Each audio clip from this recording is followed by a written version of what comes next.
Fairtrade, as many people know, has been a long-standing organisation in the space of making trade fairer for farmers and essentially working with governments, businesses, cooperatives around the world to ensure that farmers can maintain a decent livelihood through coffee farming. And so part of that involved establishing standards for trade around pricing.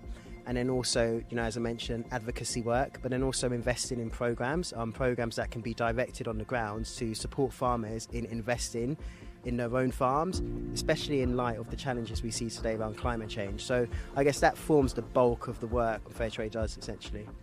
And what would you say, in your experience, Fairtrade has had the biggest impact on in the coffee industry?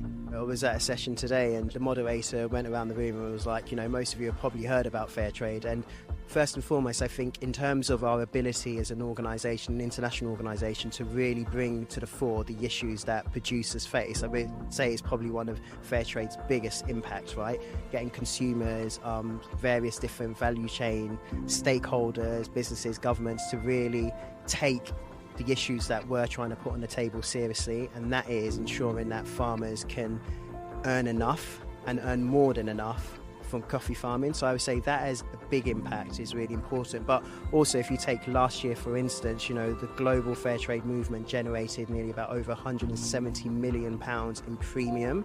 And so premium being the additional amount that's added on to every kilo of coffee that is purchased. And that is a massive impact, because that premium then goes into investing in communities, making cooperatives more robust and resilient, and more in so ensuring that, as a mother and a father, imagine you have your own coffee plantation and you can now say, okay, you're now earning a decent amount that makes it more possible to invest in your own family, send your children to school, and also your sons and daughters feel like, okay, actually this is a really, decent income to generate through coffee. Nearly everyone drinks coffee here in the UK, for instance, and we say everyone, but most adults. We're here at a festival today where everyone's talking about coffee, going crazy about coffee.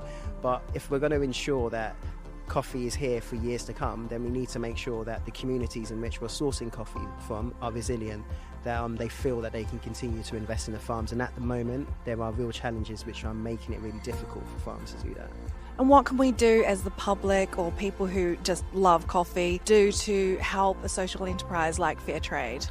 I recently was in a farm in Uganda and met a general manager of a large cooperative, and one of the main things he left me with was like, Jason, can you find a way to enable us to sell more fair trade coffee? Why? Because that enables them to get more premium that they can invest. And what that ultimately means is that consumers buying more ethical fair trade coffee, right? Nearly all retailers stock fair trade coffee, brands as well that work closely with fair trade to ensure that their products are certified, and also investing in the premium, investing in programs collaboratively.